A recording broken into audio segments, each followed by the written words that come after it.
Hello and welcome back, MTG Burgeoning community and YouTube viewing audience. If you are still part of the latter and have yet to join the former, you can change that all with the click of one button. When you click that subscribe button, you become eligible for this channel's reward series, all of which you can peruse in the description below. It's EDH Commander Thursday, and in today's video we are going to have installment number 2 of our Up and Up series, where we take an existing commander deck and we update and upgrade it. And today's focus is Kozilek, the Great Distortion.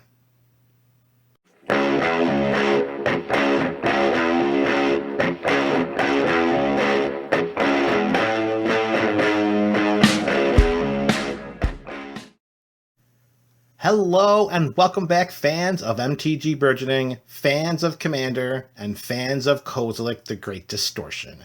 In today's episode, we are going to roll out installment number 2 of the Up and Up series. And today we are going to take Kozilek, the Great Distortion, a deck which we previewed some time ago on the channel. If you missed those videos, you can click on them in the description below. Today we are going to throw some cards in that have come out in recent sets to try to make the deck stronger, a little more synergized, and let's be honest, to kind of cycle out some weaker cards that were in there just acting as placeholders. For anyone who is unfamiliar with what Kozilek does, he is a legendary Eldrazi. He's 12/12 with Menace. He's 8 and 2 colorless. And when we cast Kozilek, the Great Distortion, if we have fewer than 7 cards in hand, we draw cards equal to the difference. Then, with Kozilek in play, our entire hand becomes counterspells because we can discard a card with converted mana cost X to counter target spell with converted mana cost X. That's right, folks. It's Kozilek, the Great Distortion, and 99 counterspells. So, let's start with the addition and then the taking out of what we're going to do. Okay, so the first card that we're adding is coming right from Zendikar Rising, and that's going to be a copy of Forsaken Monument. For a legendary artifact of 5, colorless creatures we control get +2/+2. Whenever we tap a permanent for colorless mana, add an additional colorless mana. Notice that it says permanent and not land. Wow, right? Whenever you tap a permanent for a colorless mana, add another colorless mana. And whenever we cast a colorless spell, we gain 2 life. This card was made for Kozilek, the Great Distortion. This is the first card we are adding, and there's no hesitation at all with including a copy of Forsaken Monument. Coming out, because we can't just add cards. This isn't like, Ultimate Commander, we have 400, 500, 600 card decks. Not that such a thing matters. So with Forsaken Monument coming in, Worn Power Stone is coming out. It's an artifact with 3. It ETBs tapped, and it taps for 2 colorless. So Worn Power Stone was, it's a decent mana rock, but Forsaken Monument is a better one. So that makes that switch pretty easy. All right, the next card that we are going to include coming from Commander Legends is Commander's Plate. It's an equipment for 1, and if we equip it to our commander, it's only 3, or otherwise it's an equip cost of 5. An equipped creature gets +3/+3 and has protection from each color that's not in your commander's color identity. Again, this was specifically created for Kozilek or any other colorless legendary creatures. So this reads, for the purposes of this deck, this reads as equipped creature gets +3/+3 and has protection from all colors. So adding Commander's Plate, that was as easy as a decision as it was to add Forsaken Monument. Taking the place, Commander's Plate coming in, Shadow Spear coming out. What I'm trying to do is to match up the cards. Like for a mana rock going in, a mana rock is going to come out. For an equipment going in, an equipment's coming out. That's how I tried to create some symmetry and balance with the cards that are going in and the cards that are coming out. So Shadow Spear is coming out, and it's not because I don't like Shadow Spear. Shadow Spear is a great card. It's more along the lines of Commander's Plate is just better. So Shadow Spear coming out, Commander's Plate going in. All right, revision number 3, staying with Commander Legends. We are going to include, we're going to do it. We're going to include a copy of Jeweled Lotus. Yeah, we're going to do it. 0 cast. Sacrifice it, add 3 mana of any one color. Spend this mana only to cast our commander. I thought long and hard about this card. I mean, this card is not one of my favorite cards to come from Commander Legends. I really believe it's a card that can't go in every single commander deck, clearly. If with Kozilek in play already, this is a dead card in our hand. But what made me start to think about including it is because of how many mana rocks we have in this deck and how quickly we could power up to, by turn 3, being able to cast Kozilek, have him come into play that quickly with the assistance of a Jeweled Lotus and some other mana rocks, of course, and then replenish our hand right away. We're going to try it out to see. We're going to test it out to see how it works. Jeweled Lotus, it's going in for now. Hopefully it works out the way we want it to. With Jeweled Lotus, the mana rock coming in, the mana rock going out is going to be Everflowing Chalice. 0 to play, so again, staying on theme. It's got the multi-kicker of 2, and when it enters the battlefield, we put a charge counter on it for each time it was kicked, and then we tap and add a colorless mana for each charge counter on Everflowing Chalice. So in the future, we may need to revisit that to see the effectiveness of Jeweled Lotus in this deck, but we'll see what happens. All right, again, as we continue with our Commander Legends theme, the next edition is 1 copy of Phyrexian Triniform. Artifact Golem for 9, and it is a 9/9, and when it dies, we create 3/3 colorless Golem artifact creature tokens. It's pretty good. It replaces itself. I mean, it's not as good as, what is that? I can't remember his name. The Worm. Creates a 3/3 Death Touch and a 3/3, the Wormcoil Engine. There we go. It's not as good as Wormcoil Engine. However, for its Encore ability, and of course, Encore is 12, it's not going to be difficult to get to 12 mana in a deck like this. Its Encore ability says, tap 12, exile this card from our graveyard, and for each opponent, create a token copy that attacks that opponent this turn if able. They gain haste.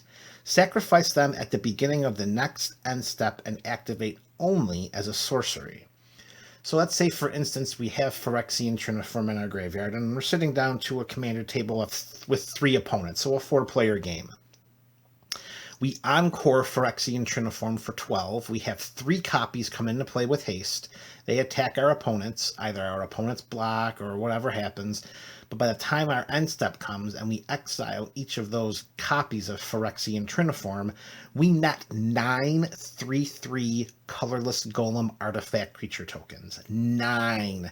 We put power 27 onto the battlefield for tapping 12 from our graveyard. And what if we have a Forsaken Monument in play and they're getting +2/+2? Phyrexian Triniform is going to do some great things in this deck. I can't wait to get gameplay action with the Phyrexian Triniform. Alright, so if an artifact creature is going in, an artifact creature's coming out, and that's going to be the Mere Battlesphere. This is another creature that in some way creates some creature tokens, not as strongly as the Phyrexian Triniform does. The Mere Battlesphere for 7 comes in as a 4/7, and when it enters the battlefield, we create 4/1/1 colorless Mere artifact creature tokens. And whenever the Mere Battlesphere attacks, we may tap X untapped Mere we control, and if we do, Mere Battlesphere gets +X/+0 until end of turn and deals X damage to defending player. I think we can all agree that the Phyrexian Triniform is a better artifact creature than Mere Battlesphere, and that's really what this series is about. A card came along that is better than a card in the deck, so we're including it as an upgrade, we're including it as an update, and Phyrexian Triniform is in, Mere Battlesphere is out. Okay, so staying with Commander Legends, but not as a new card, as a reprint. We're going back originally to Lorwyn for Rings of Brighthearth. For 3, it's an artifact. Whenever we activate an ability, if it isn't a mana ability, you may pay 2. And if we do, we copy that ability. We may choose new targets for the copy. This is going to be ridiculously powerful and synergistic in this type of deck. Rings of Bright Hearth was a card I had coveted for many, many moons, but I could never pull the trigger on that high price point. There's just something psychologically in me that will just prevent me from buying a single card that costs that much mana. That costs that much money. If it costs that much mana, sure, take all the basic lands you want. But that's just not how our economy works for now. Anyways, when Rings of Bright Hearth was spoiled during Commander Legends preview season, it was such a day of elation. I still remember the day, I really do. It was so awesome. So I am so thrilled to include Rings of Bright Hearth in this deck and what it's going to be able to do. I really can't wait to get that card going. With Rings of Bright Hearth coming in, the artifact coming out is going to be Oracle's Vault. And I like Oracle's Vault. I really do. It's slow. I mean, it comes into play. It's a CMC of 4. We need to have at least 3 or more brick counters on it to really start paying off. It does let us exile the top card of our library, and then we can play that card until end of turn. So it does give us the potential of having an additional card in our hand. It's just an exile. We got 1 turn to cast it. I just think Rings of Bright Hearth is a better card than Oracle's Vault is for this deck. So that was the justification I came to, and rings are in, Oracle's Vault is out. Everything that we said about Rings of Bright Hearth can be applied to the next card, except it wasn't originally printed in Lorwyn. It was originally printed in Tempest, and that's going to be Scroll Rack. The reprint in Commander Legends, when that was spoiled, similar to Rings of Bright Hearth, boy, oh boy, were those some amazing reactions. Those would have been some great videos to put out. You know, reactions to spoiler season. Fantastic. It was just great. So anyway, Scroll Rack pays CMC of 2, comes into play. Tap 1, tap this, exile any number of cards from our hand face down, and we put that many cards from the top of our library into our hand. Then look at the exiled cards and put them on top of our library in any order. So with the ability to pretty much exchange the cards in our hand for the top cards of our library, and then hopefully we have a shuffle effect to get those cards off the top of our library if we so choose. Adding Scroll Rack to this deck, honestly, adding Scroll Rack to a lot of decks makes sense, particularly in a deck such as an artifact deck like this. So with Scroll Rack coming in, an artifact that lets us technically draw cards because we're getting rid of cards in our hand and getting new cards in. The artifact coming out is Tower of Fortunes. It's an artifact, costs 4, tap 8, tap it, draw 4 cards. I think everyone can conclude that Scroll Rack is a better card drawing artifact than Tower of Fortunes. So that was an easy way to say, you're out, and Scroll Rack is in. And as we continue our trend of Commander Legend artifacts that were printed, Commander Legend artifacts, Commander Legends for artifacts getting their first meaningful reprints, Rings of Bright Hearth, Scroll Rack, and now Staff of Domination. This was another card that you can take everything I said about Rings of Bright Hearth and everything I said about Scroll Rack and apply it to Staff of Domination. It's an artifact that costs only 3. We can tap 1 to untap the staff, tap 2, tap it, gain a life, tap 3, tap it, untap target creature, tap 4, tap it, tap 4, tap it, tap target creature, tap 5, tap it, draw a card. So the Staff of Domination has a lot of versatility. It's going to make the things that we do in this deck a lot stronger, particularly with all the ways in which we can untap the staff and activate it multiple times per turn. So with an artifact with the caliber of Staff of Domination going in, an artifact coming out is going to be Planar Portal. For 6, we cast it, and for 6, we tap to activate it to search our library for a card and put it into our hand. I mean, for Staff of Domination, we can tap 5 to draw a card, untap it for 1, and then, do it again. I mean, it's just, the staff is going to do better for the deck overall from a versatility standpoint than what Planar Portal can do. At least that's what I'm hoping. I'm a fan of Planar Portal. I really like this card, particularly in a deck like a colorless deck where we are sans any true, really strong tutor effects. Having a card like Planar Portal, I like this card, so we're going to have to see. Hopefully the staff will be able to outperform Planar Portal. That will remain to be seen, but we're going to try it out to see. All right, so now going back to where we started, because we had quite a run of Commander Legends cards, 6 straight, we're going all the way back to Zendikar Rising. Yeah, big jump back in time there. Oh, Lithoform Engine, my favorite card from 2020. Oh, you Lithoform Engine. Legendary artifact with a CMC of 4. Tap 2, tap it, copy target activated or triggered ability we control, and we may choose new targets for the copy. Yep, Annihilator. Just think about that, folks. Tap 3, tap it, copy target instant or sorcery spell we control. We may choose new targets for the copy. Now, admittedly, this second effect is not going to be too strong in this deck. Because we're strictly colorless, we don't have a lot of instants and sorceries. I mean, the ones we do have are helpful, but it's not going to be a very reliable source. So, ability number 2, honestly, in this deck is going to fall short. However, tapping 4, tapping this, and copying target permanent spell we control? Oh, are you kidding me? Can you imagine if we get a very early turn Lithoform Engine because of all of our mana rocks, and then we cast a Jeweled Lotus and then copy it for 2, or any of the other number of artifacts we have?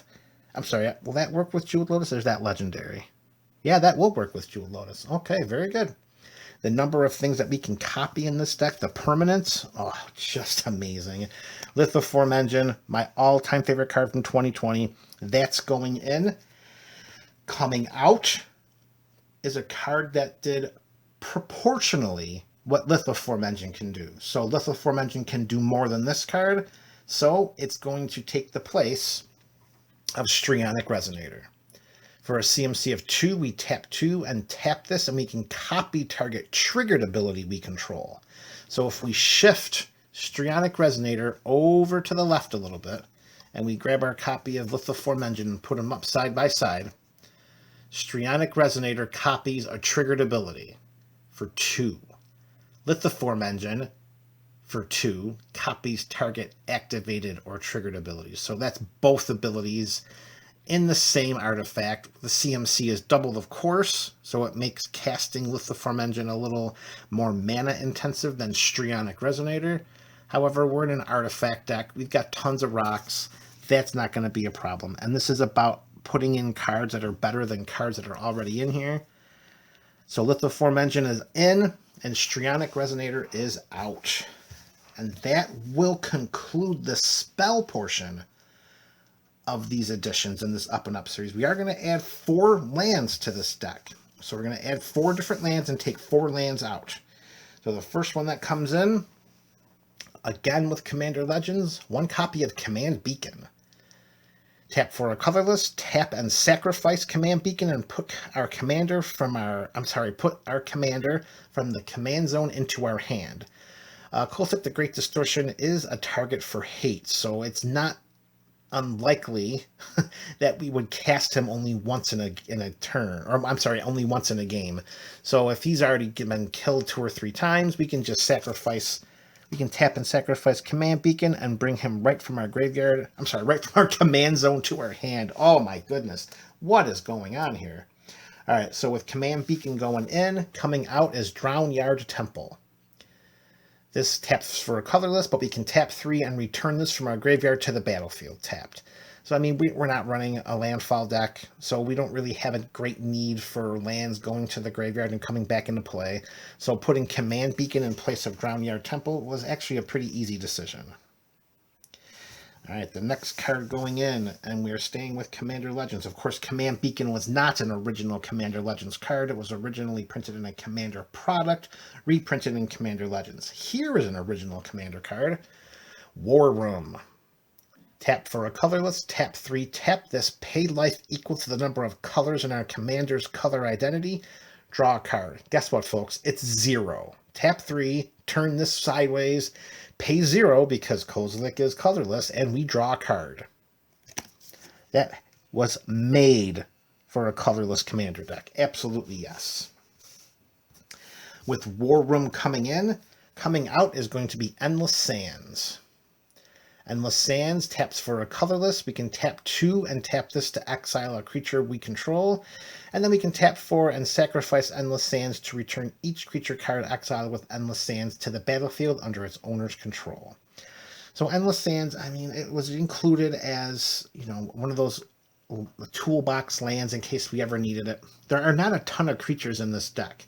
So replacing Endless Sands, which, let's be honest, is in here to exile our creatures and protect them, makes it pretty easy to put War Room in. So Endless Sands is coming out just because War Room can get us a card in our hand just for tapping 3 and tapping that, which, as we've talked about already, is not going to be hard to do in this artifact deck. All right, 2 cards left in this up and up installment, and we're going back to Zendikar Rising for Crawling Barrens. Tap for a colorless, tap 4, put 2 +1/+1 counters on Crawling Barrens. Then we may have it become a 0/0 elemental creature till end of turn. It's still a land. This is going to be so powerful in this deck. Anyone that's ever played with a big mana artifact deck and you're in the mid to late game and you have all this mana with nothing to do, Crawling Barrens is going to be an ultimate mana sink, and I am so excited to include that land in this deck. So with Crawling Barrens going in, coming out is going to be Radiant Fountain. I mean, it taps for a colorless, and when it ETBs, we gain 2 life. I mean, there's not really much to talk about. Crawling Barrens is easily a much better land than Radiant Fountain. And the next card is card number 12, and the final card to include in this up and up installment, and that is going to be Guildless Commons. It enters the battlefield tapped, and when it does, we return a land we control to our hand. So this is a Rue land, similar to the 10 guild lands that we've seen reprinted how many times? So many times. So here is one for our colorless decks. Tap it, add 2 colorless mana. So if we can dodge the hampering of having a land returned to our hand, which, again, in a colorless deck with tons and tons of artifacts, this shouldn't be too much of a problem. Guildless Commons is our Ancient Tomb minus losing 2 life every time we turn it sideways. So Guildless Commons is going in as card number 12, and the card coming out is simply just going to be a waste. 2 is better than 1. So, Waste's coming out, Guildless Commons going in. And folks, fans of MTG Burgeoning, fans of Kozilek the Great Distortion, these are the 12 cards that we are adding to up and up this deck, to upgrade and update. What do you think of these changes? Leave me your thoughts in the comment section below, and let's see what this deck can do as we gameplay it over time and report back in another time to see how these changes affected the deck. This is MTG Burgeoning, folks. This is EDH Commander Thursday, Up and Up Series, installment number 2.